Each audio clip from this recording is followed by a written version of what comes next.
Un saludo, estimados alumnos. Bienvenidos a su clase del día viernes 16 de junio de 2023, la clase de ética profesional correspondiente a este día. He tenido que grabarla porque voy a estar de viaje este día, así que ahí se las dejo y espero que sea de su máximo provecho. Bien, ayer estuvimos viendo un poco el tema de la hegemonía y cómo se relaciona la hegemonía, pero sobre todo basándonos en el principio de Luis Negra Pedraza, que expone en su libro El orden mundial del siglo XXI. Define de una manera así muy brillante y muy acuciosa las relaciones multipolares a lo largo de la historia. Un primer principio que enunciaba Dalla Negra era de que el poder que ejerce el Estado dentro de sus propias fronteras funciona sobre la base de la imposición de una legalidad a un territorio específico. Pero en el tema de las relaciones internacionales esto no opera de este modo. En el tema de las relaciones internacionales lo que opera es la capacidad económica, militar, política y de formación de alianzas para determinar la reglamentación de cómo se habrán de entender las relaciones internacionales a partir de la hegemonía de estos aspectos esenciales. ¿Verdad? Repito, el aspecto político, militar, económico y la capacidad de formar alianzas.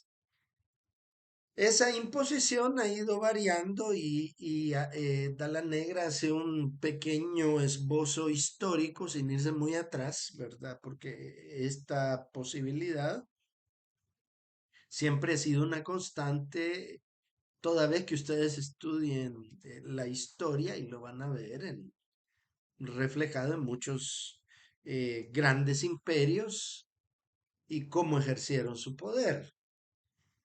Entonces, él muestra esa evolución que ocurrió en el siglo XIX cuando estamos en una fase multipolar claramente diferenciada, por ejemplo, del Imperio Austrohúngaro en asocio con el esquema alemán, sobre todo en la parte de Prusia y Rusia, ¿verdad? Sobre todo motivado por las casas reales.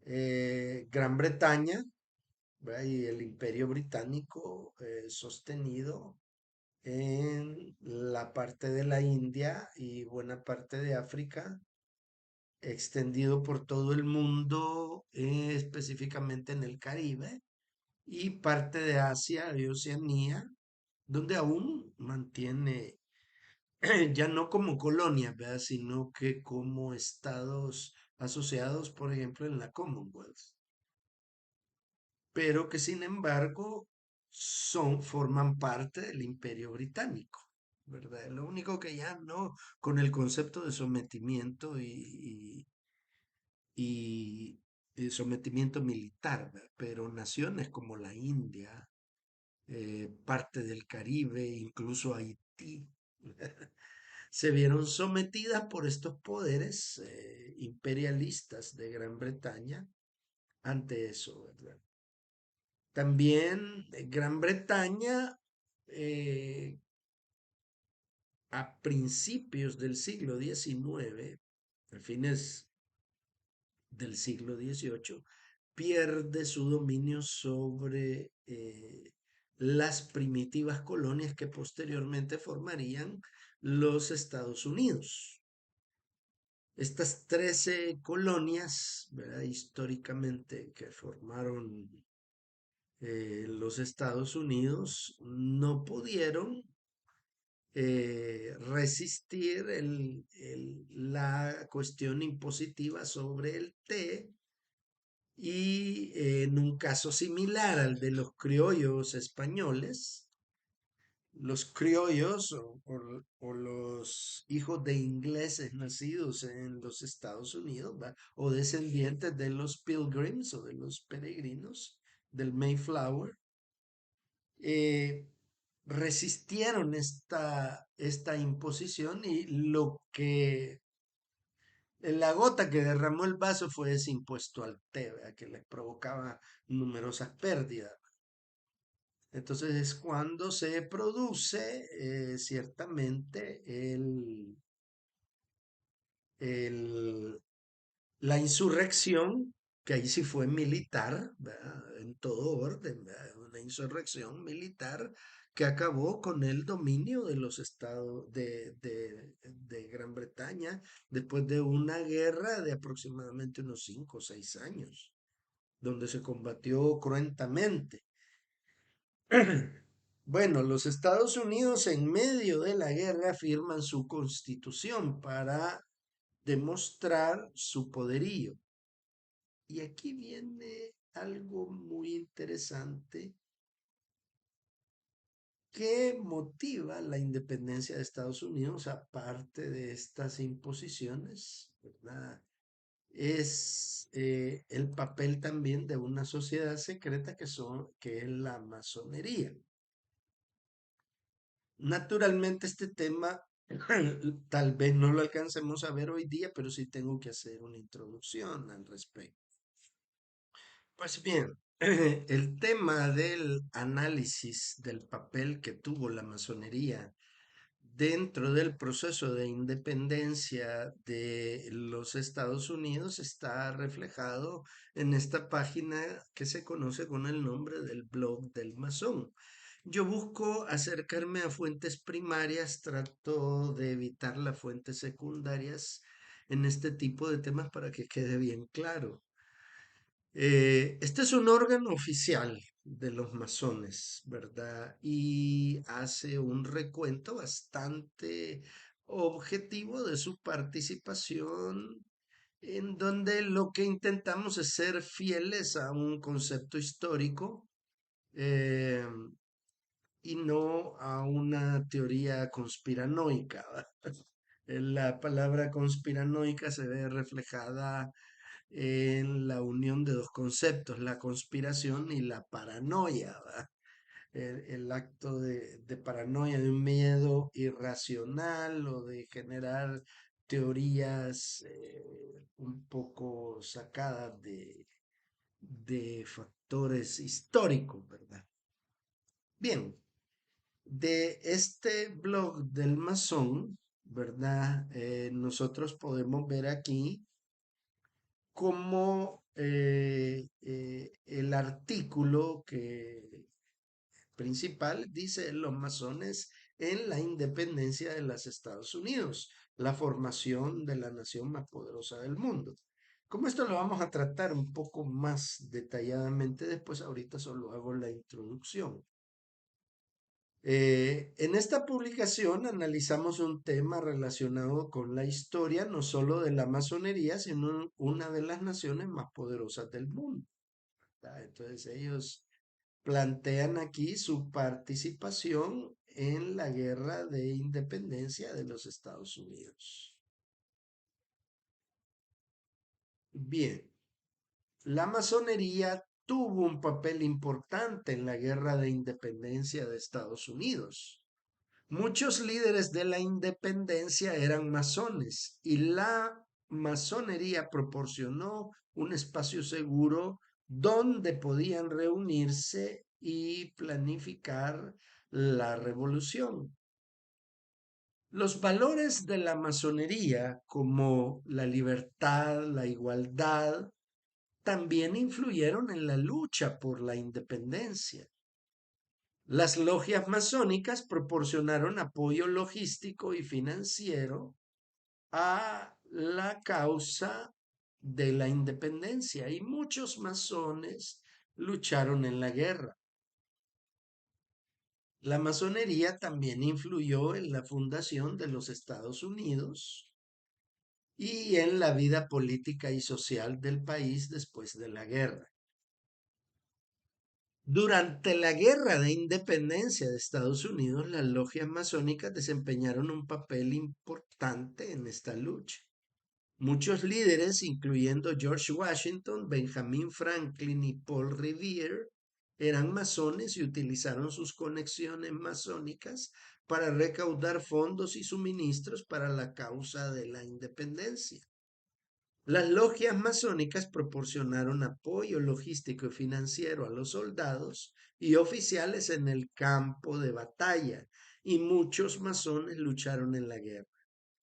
Además, las logias masónicas proporcionaron un espacio seguro donde estos líderes planificaron la revolución. Lo repito porque resulta importante, ¿verdad?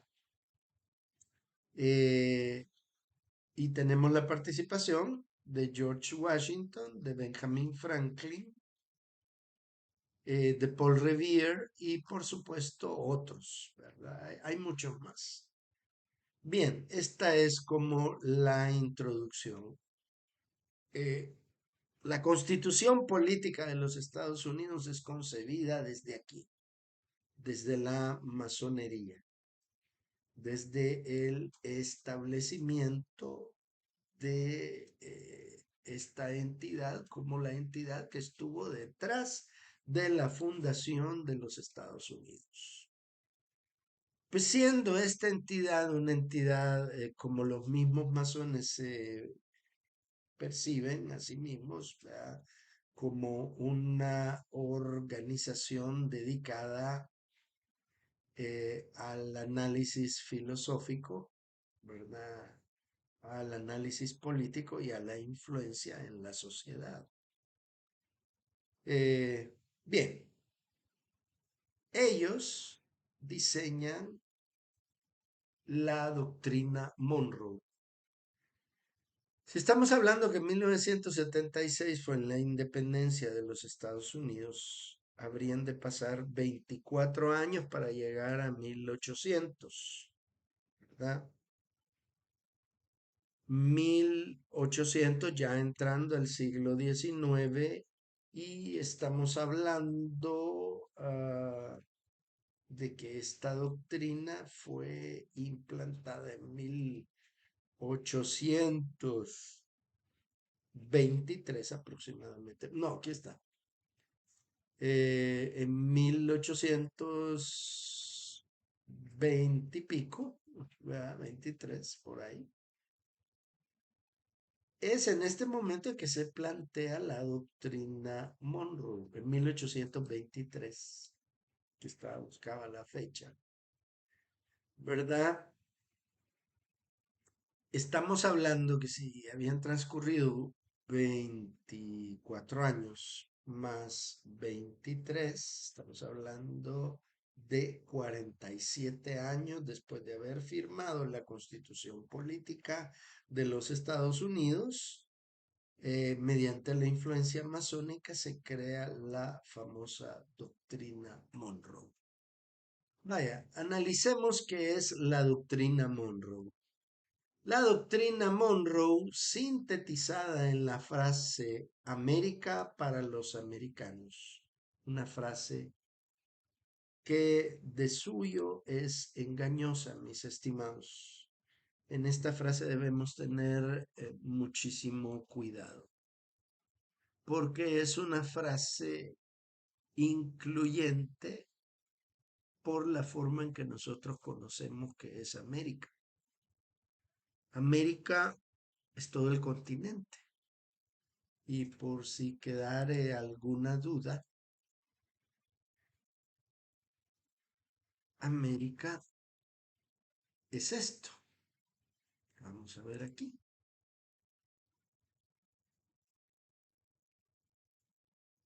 Esta es América. Es todo el continente americano conformado por América del Norte, Centroamérica, las Antillas y América del Sur. Desde la perspectiva eh, estadounidense, es decir, del grupo de padres fundadores, y aquí habría que hacer una cita de la Constitución Política de los Estados Unidos, pero eso nos alargaría demasiado el tema. Solo sepan ustedes que la Constitución se crea para formar los Estados Unidos de América, ¿verdad? Como un nuevo país que tenía una identidad diferente a Gran Bretaña, pero que era hija de Gran Bretaña en cuanto a lengua, en cuanto a raza, en cuanto a visión, pero se diferenciaban de que no compartían la monarquía, sino que buscaban valores como la libertad y la democracia. O sea, los mismitos valores de la masonería. Por lo tanto, cuando se sintetiza esta frase América para los americanos, a lo que se están refiriendo en realidad es que América es el gran continente para los estadounidenses. Yo creo que esta es la mejor forma de comprender la doctrina Monroe. Eh, eh, por traducirlo del inglés, America for the Americans, no es exacto. No es exacto, porque America for the Americans implicaría esto. América es para todos ellos. Pero la realidad de América, perdón, de la doctrina Monroe, es sintetizar la frase América para los estadounidenses. O sea, hay un eje de poder que ya lleva 46 años. ¿Verdad? Ya lleva 46 años de vigencia. Y los masones, que tuvieron su origen en Escocia, Gran Bretaña, estaban vinculados al poder, al dinero y al fortalecimiento económico grupal. O sea, la masonería es una institución que ellos mismos atribuyen a una vigencia que nace en el antiguo Egipto. Esto es cuestionado de muchísimas formas. La verdad es que la masonería, aparte de ser polémica, ha tenido un origen y por algunos de los ex masones se habla de que tiene una fuerte filosofía luciferiana.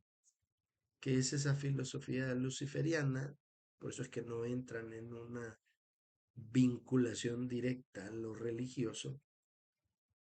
Se habla de Lucifer como el disidente de Dios y se habla de él como una doctrina que lleva la luz en el desarrollo del hombre dentro de sus principios.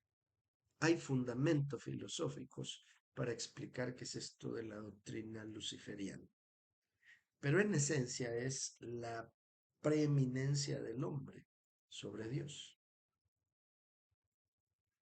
Pero esto, pues no amerita ahorita, sino que entrándole al tema de la doctrina Monroe, por esa razón, se determina que el corpus dirigente, el cuerpo planificador, como planteaba Luis Dalla Negra, está en los Estados Unidos.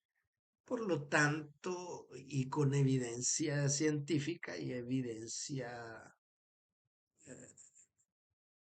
histórica, se puede comprobar que la intencionalidad de la doctrina Monroe era América para los Estados Unidos. Bien,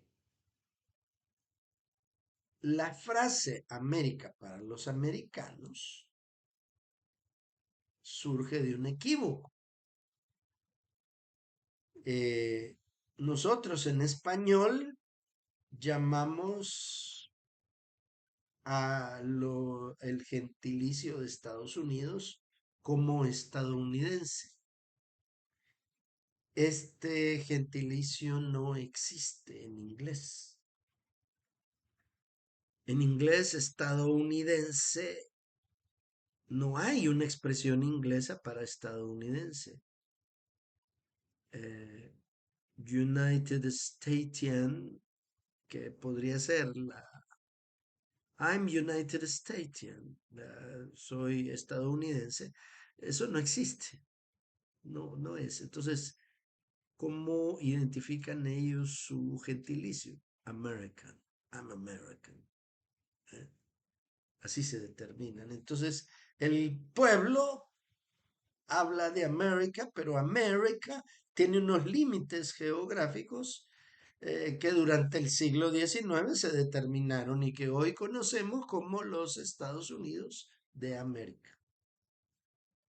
¿Verdad? Esta doctrina, perdón, una doctrina significa un enunciado en lo que creemos. Una doctrina significa yo creo en estas cosas. Y eso es lo que se ve reflejado. Y fue elaborada por John Quincy Adams, que fue un estadista, diplomático y abogado que se desempeñó como el sexto presidente de los Estados Unidos. Y anteriormente, durante la presidencia de James Monroe, él se desempeñó como el octavo secretario de Estado de los Estados Unidos. Allá al ministro de Relaciones Internacionales le llaman, o canciller, le llaman secretario de Estado. Entonces él fue secretario de Estado de James Monroe, ¿verdad? Pero como él fue el creador de la doctrina y obviamente estaba en relación subordinada con James Monroe, entonces el nombre de la doctrina lleva el nombre del presidente, del quinto presidente de los Estados Unidos. ¿Qué establecía esa doctrina?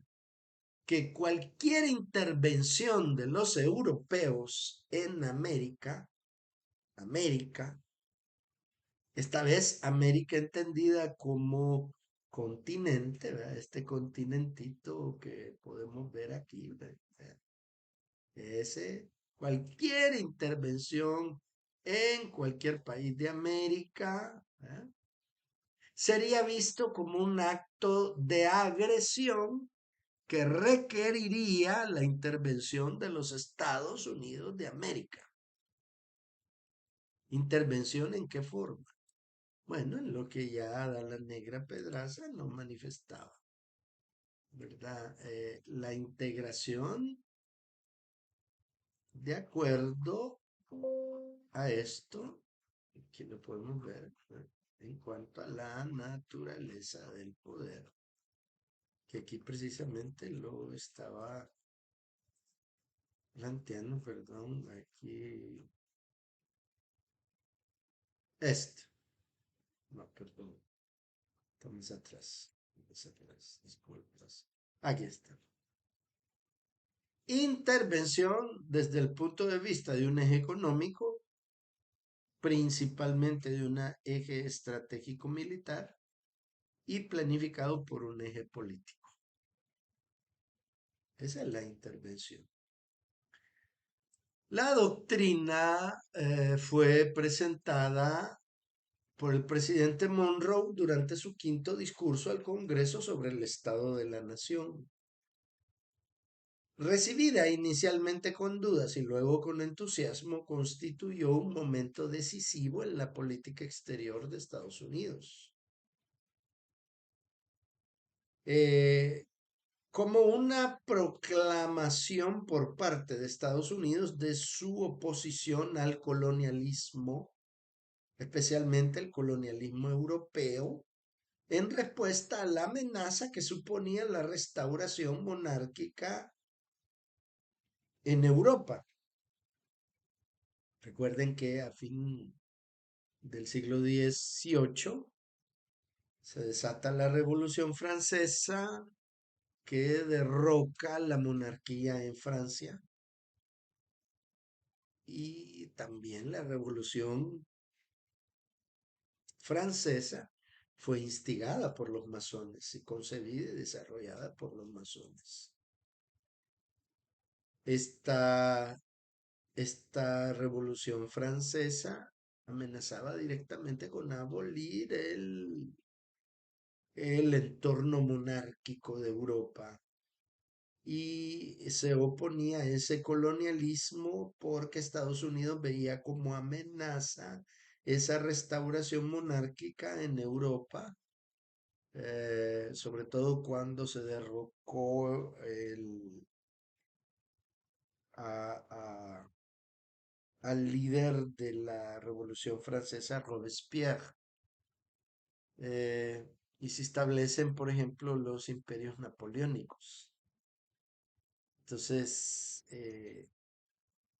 como Gran Bretaña había sido derrotada por las colonias, el temor de los Estados Unidos era que Gran Bretaña intentara una reconquista de los Estados Unidos y atacar los núcleos de poder de la nación. Entonces ellos deciden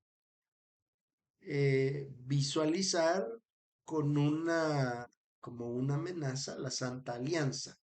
La Santa Alianza se le llamó al pacto celebrado por iniciativa del zar Alejandro de Rusia y la constituían la alianza entre Austria, Rusia y Prusia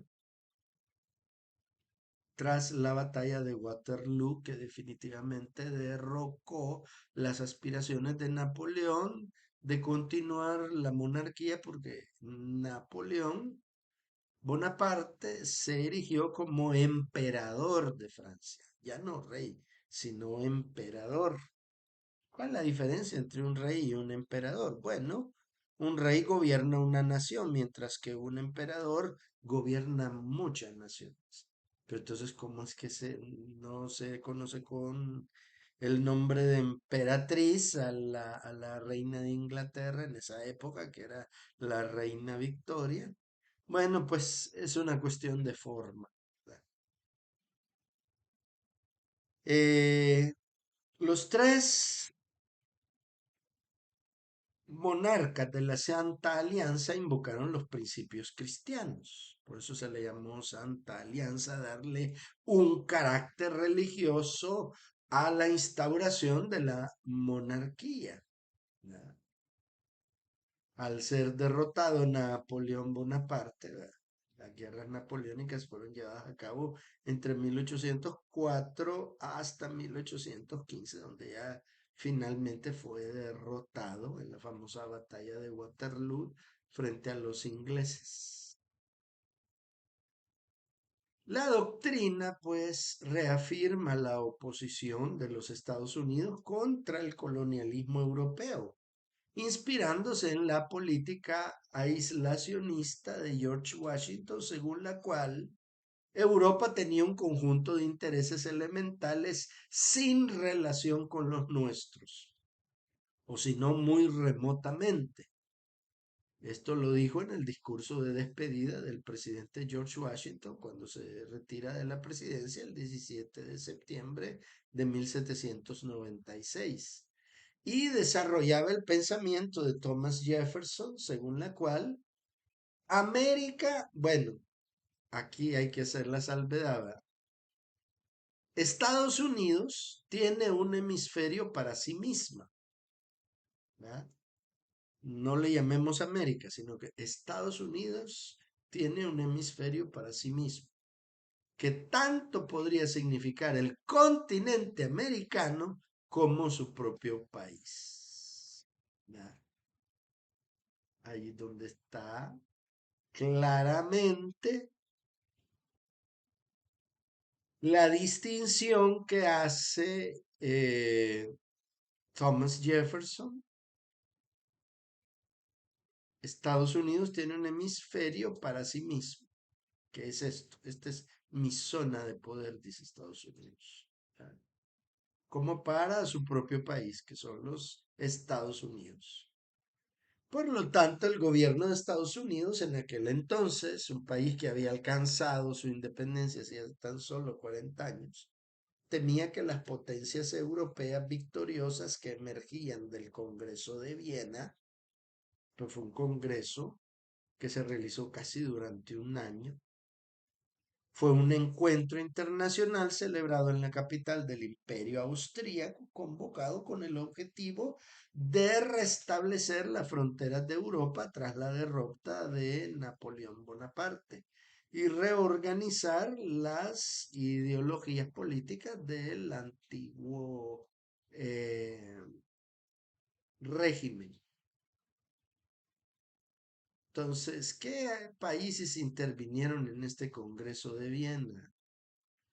Aquí aparece un listado de las consecuencias del Congreso de Viena. Por ejemplo, Rusia se anexiona la mayor parte de Polonia, Austria recupera sus posiciones en los Balcanes y impone a sus príncipes en la casa de los Habsburgo, en el Gran Ducado de Toscana, que eran los vestigios del antiguo feudalismo, en Parma, Módena y Massa en Italia, y se torna en el árbitro político de Italia. Se admite la independencia ya de los estados pontificios. El reino de Nápoles, también de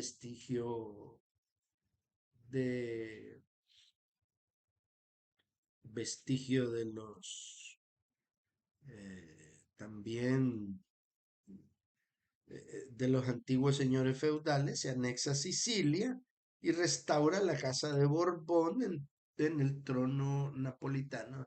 Si les suena la casa de Borbón es porque el rey emérito de los Estados Unidos, Juan Carlos I, es de la casa Borbón. También el rey Felipe VI es de la casa Borbón.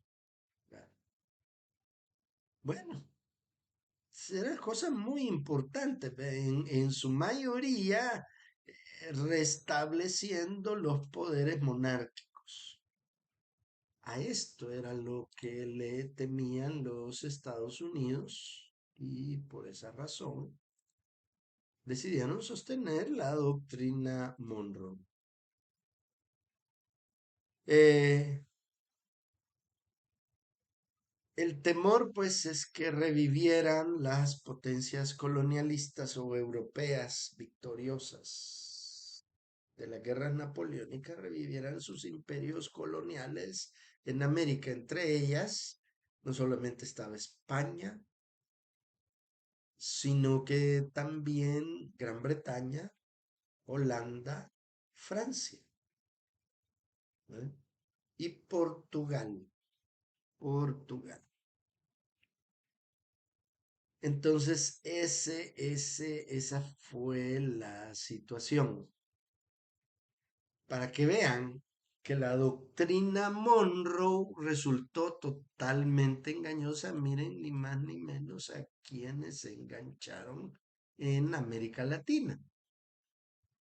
La reacción de América Latina a la doctrina Monroe fue generalmente favorable. Es que es atractivo escuchar esto de América para los americanos, cuando en realidad es América para los estadounidenses. El propio Simón Bolívar, aún en medio de su última campaña contra los españoles, Santander en Colombia, el militar y político colombiano que entrega la independencia, Rivadavia en Argentina, Bernardino Rivadavia, José Ramón Adaucto Félix, conocido como Guadalupe Victoria, Líderes de los movimientos de emancipación recibieron las palabras de Monroe con sincera gratitud. Y aquí permítanme nada más irónicamente expresar mi, mi, mi sentido de conmoción con respecto a esta declaración de todos estos padres de las patrias sudamericanas. ¿Cómo se dejaron engañar de ese modo? Crow argumenta que los líderes de América Latina eran realistas en su contexto histórico, es decir, apoyaban la monarquía. Ellos sabían que el presidente de Estados Unidos, que no era este señor en esa época, ejercía muy poco poder en la época, particularmente sin el apoyo de las fuerzas británicas, y descubrieron que la doctrina Monroe era inaplicable si los Estados Unidos estuvieran solos contra la Santa Alianza. Mientras ellos apreciaban y alababan su apoyo en el norte, ellos sabían que el futuro de su independencia estaba en manos de los británicos y de su poderosa marina, ¿verdad? O sea que habían unas poderosas contradicciones entre los que resultaban realistas, o sea, defender, cuando se dice realista se refiere al Imperio Británico. Estados Unidos no era una potencia del mismo nivel en 1823 que Gran Bretaña. En 1826, Bolívar apeló a su Congreso de Panamá. Recuerden que Panamá en esta época no era una nación, sino que era una provincia de Colombia, ¿ah? Para albergar la primera reunión panamericana. La Panamericana sí quiere decir que incluye a todas las Américas. En los ojos de Bolívar, que sí, Bolívar, y hay que reconocerlo, tenía una visión panamericana, es decir, convertir a América en una sola unidad. La doctrina Monroe, por lo tanto, debía convertirse en nada más que una simple política de herramienta nacional de los estadounidenses. De acuerdo con Crow, no debería ser y nunca fue destinado a ser una carta de acción hemisférica concertada. Sin embargo, entramos al surgimiento de la fase imperial de los Estados Unidos. Estados Unidos, autodenominándose república, entra en una fase imperial. Como se ha visto, América para los americanos toma su sentido dentro del proceso del imperialismo y colonialismo en el que se habían embarcado las potencias europeas en esos años. En un inicio se presentó falsamente, y estos son maniobras verdaderamente gestadas desde la masonería, como defensa de los procesos de independencia de los países americanos. Todo lo que les suene independencia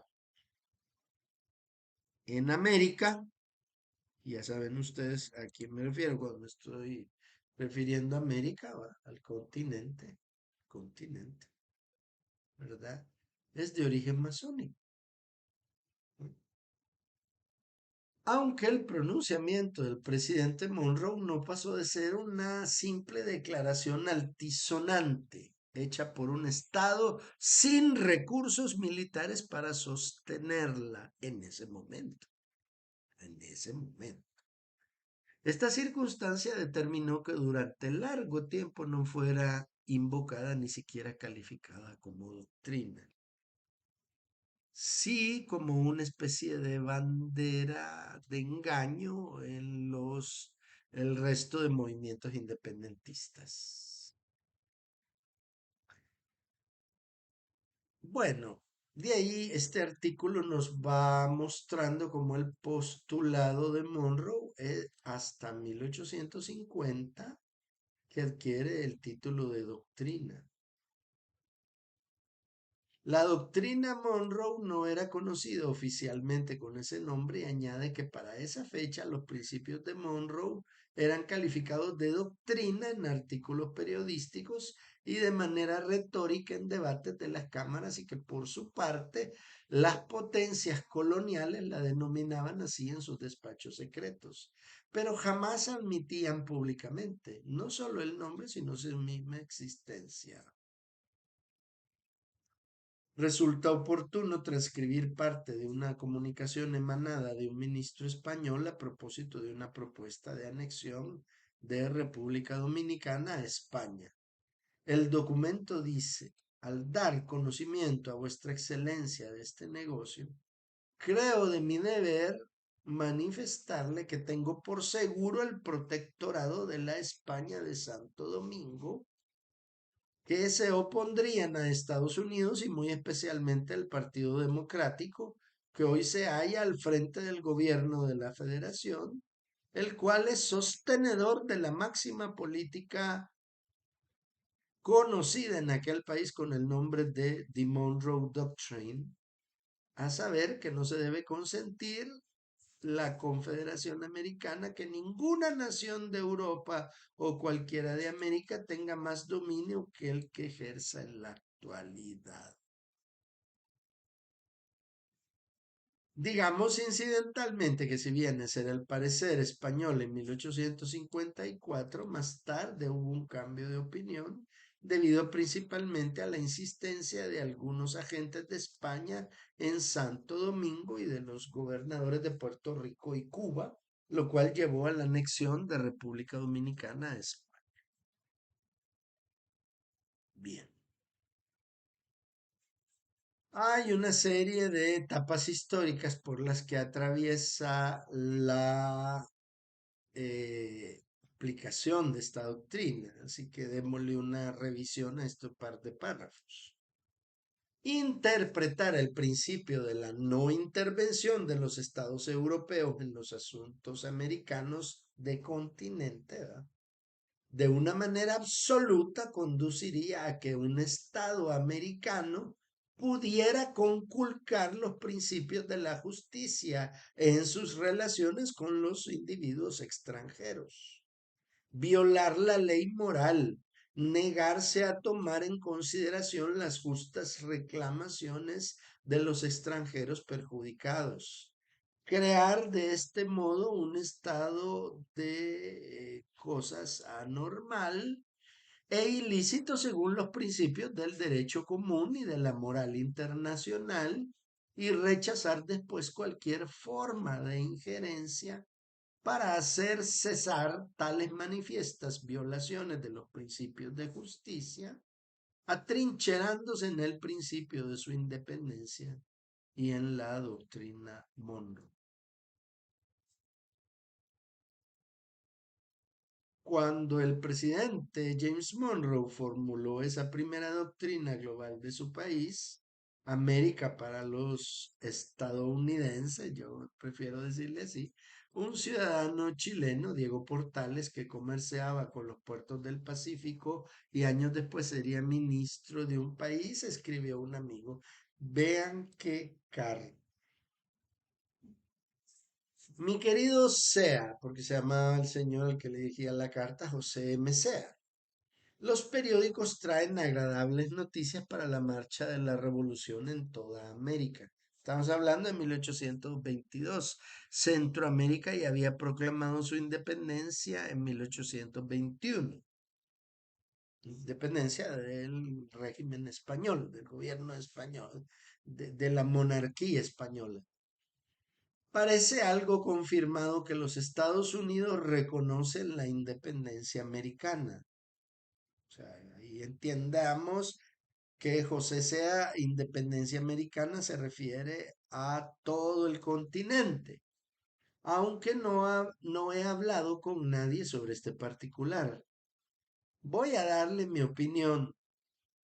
El presidente de la Federación de NA, Mr. Monroe, ha dicho, se reconoce que la América es para estos. Cuidado con salir de una dominación para caer en otra. Hay que desconfiar de estos señores que muy bien aprueban la obra de nuestros campeones de liberación sin habernos ayudados en nada. Entonces esto ya era un reclamo a los libertadores de Sudamérica porque no ayudaron en nada. Y se explica y se entiende entonces el por qué la solicitud de José Matías Delgado de permitir la anexión de Centroamérica a Estados Unidos sería rechazada por el mismo gobierno estadounidense.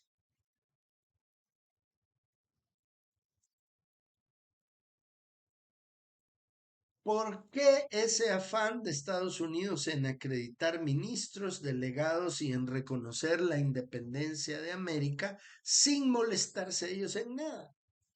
Vaya un sistema curioso, mi amigo. Yo creo que todo esto obedece a un plan combinado de antemano, y ese sería así, hacer la conquista de América. Pues lo tenía claro José Sea, lo tenía claro, ¿va? No por las armas, sino por la influencia en toda esfera. Eso sucederá, tal vez hoy no, pero mañana sí. No conviene dejarse halagar por estos dulces que los niños suelen comer con gusto sin cuidarse de su envenenamiento. Impresionante, impresionante. Nótese que la carta está hecha en Lima cuando Portales era un simple comerciante de 29 años y muy poco después de formulada la doctrina Monroe. La clarividencia de este pasaje es evidente. Bien, también hay una porción de este artículo que habla de la ambigüedad de la doctrina. Esta doctrina no ha sido seguida imparcialmente. Perdón. En realidad, perdón, en realidad, solo se aplica en beneficio de los intereses de los Estados Unidos, como lo ejemplifica el papel que tomaron en múltiples intervenciones europeas posteriores en suelo americano. Por ejemplo, la toma en 1833 de las Islas Malvinas por parte del Imperio Británico, el dominio español de la República Dominicana, el bloqueo de barcos franceses a los puertos argentinos entre 1838 y 1850, el establecimiento de los británicos en la Mosquitia, que es la parte atlántica de Nicaragua y Honduras, ¿verdad? La invasión de México por las tropas francesas, la imposición del emperador Maximiliano de Austria en México, ¿verdad? La ocupación de la Guayana Esequiba por los británicos y el bloqueo naval de Venezuela por Alemania. Reino Unido e Italia entre 1902 y 1903, además de las diversas colonias en el Caribe que aún conservan los gobiernos europeos, tales como Islas Vírgenes Británicas, Islas Turcas y Caicos, las islas de Aruba, Bonaire, Curazao, San Martín, Saba y San Eustaquio, bajo la corona neerlandesa, la Guyana Francesa y Guadalupe, que son de departamentos franceses de ultramar, incluidas otras islas menores e islotes de la posesión francesa como Martinica y San Pedro y Miquelón.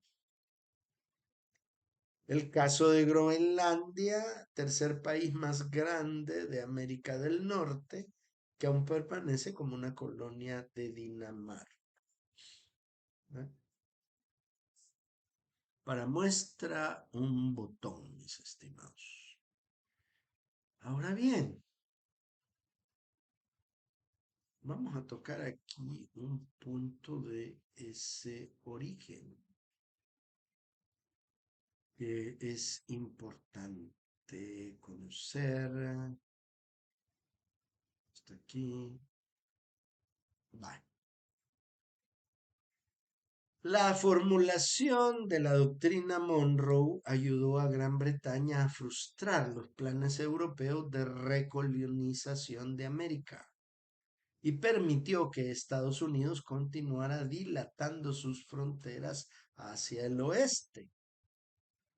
Esta expansión en el continente americano tuvo como presupuesto el Destino Manifiesto y marcó el inicio de la política expansionista de Estados Unidos en el continente. O sea, desde 1823 la doctrina Monroe habla del Destino Manifiesto. ¿Y qué es la doctrina del Destino Manifiesto? En inglés, Manifest Destiny es una frase e idea que expresa la creencia que los Estados Unidos de América es una nación elegida y destinada a expandirse desde las costas del Atlántico hasta el Pacífico y que forma parte del llamado mito de la frontera. Ese mito de la frontera es el famoso viejo oeste, antiguo oeste, salvaje oeste, lejano oeste o la frontera.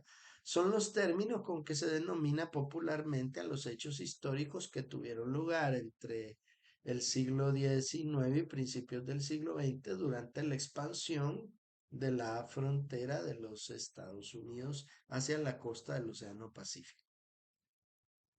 ¿Mm? Esta mentalidad generó una actitud que llevó, por ejemplo, a una guerra contra España para apoderarse de Puerto Rico e intervenir en Cuba y las Islas Filipinas con la esperanza de colonizarlas. Las Islas Filipinas estaban colonizadas por España. Se usa también para justificar otras adquisiciones territoriales. Los partidarios de esta ideología creen que la expansión no solo es buena, sino también obvia. Cuando estamos hablando de obvio, es obvio que nosotros tenemos que ser los líderes del destino manifiesto. El origen del concepto destino manifiesto se podría remontar a la época en que comenzaron a llegar los primeros colonos y granjeros. Los partidarios de esta ideología creen que la expansión no solo es buena, sino también obvia, o sea, manifiesta y certera y obra de la divina providencia católica, o más bien la predestinación calvinista. La predestinación significa conocer anticipadamente el destino de una persona o cosa. Es una doctrina bautista basada en numerosos textos bíblicos, la cual afirma que Dios desde la eternidad determinó lo que quiere hacer con cada una de sus criaturas, ordenando a unas para la vida eterna y otras para la condenación. Ese es el origen del concepto destino manifiesto. Un ministro puritano de nombre John Cotton en 1630 afirmó lo siguiente. Ahí está John Cotton. Ninguna nación tiene el derecho de expulsar a otra, si no es por un designio especial del cielo como el que tuvieron los israelitas, a menos que los nativos obraran injustamente con ella. En este caso tendrán derecho a librar legalmente una guerra con ellos y a someterlos.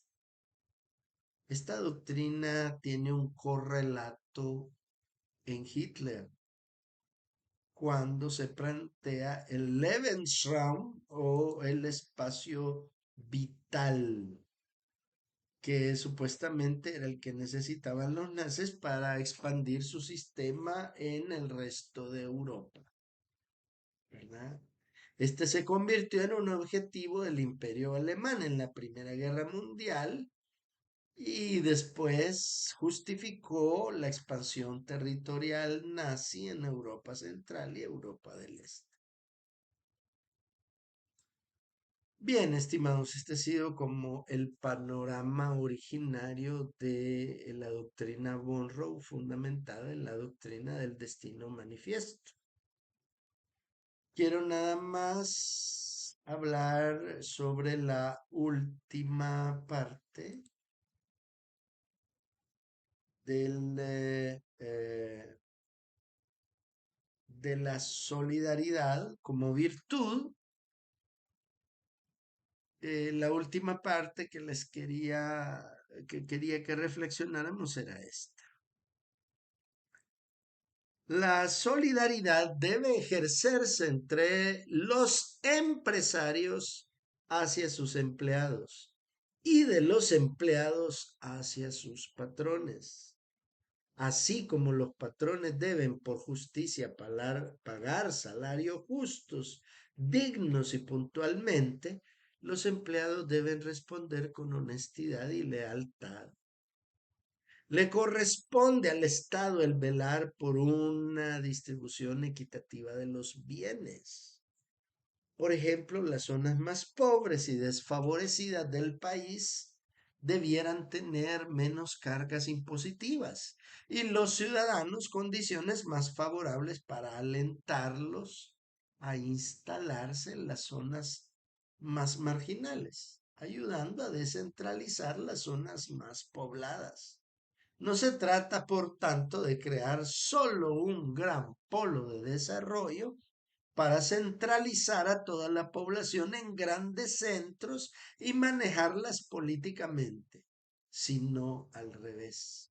Se trata de descentralizar, de crear múltiples centros de producción que ayuden a poblar toda la patria y ayudar a las personas a su vez a vivir en condiciones más dignas, más cerca de la naturaleza y del aire libre y no hacinados en las grandes ciudades. Se trata de redistribuir la población en múltiples centros a la medida humana, donde las condiciones de vida se hagan más dignas y sanas para vivir, crecer, desarrollarse, producir y hasta poder morir rodeados de los suyos. Está muy bien que se hable de solidaridad entre las personas, pero hay que ejecutarlas para hacer la realidad, no las personas, sino las acciones, ¿verdad? Aquí hay que hacer la aclaración. Estas situaciones para mejorar las condiciones de vida pueden y debieran prevenirse con medidas sabiamente tomadas desde el gobierno y desde las políticas de los estados, ¿verdad?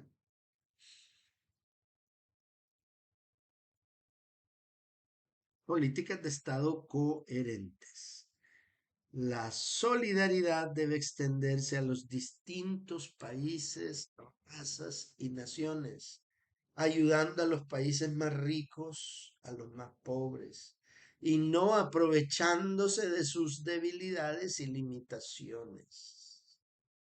Si bien el amor a la propia patria debe primar sobre los demás, después de la propia patria debe extenderse hacia los otros países más desfavorecidos. Los ejemplos opuestos a las actitudes solidarias que fortalecen el tejido social, estableciendo los lazos entre las personas, son la lucha de clases. Es obvio. Eh, Aunque hay algunos que son partidarios de ello, pero la lucha de clases no solamente es incitada desde el proletario hacia los capitalistas, sino al revés. Es instigada desde los capitalistas al establecer tajantemente una línea que no propicia el desarrollo de las clases proletarias. ¿Verdad?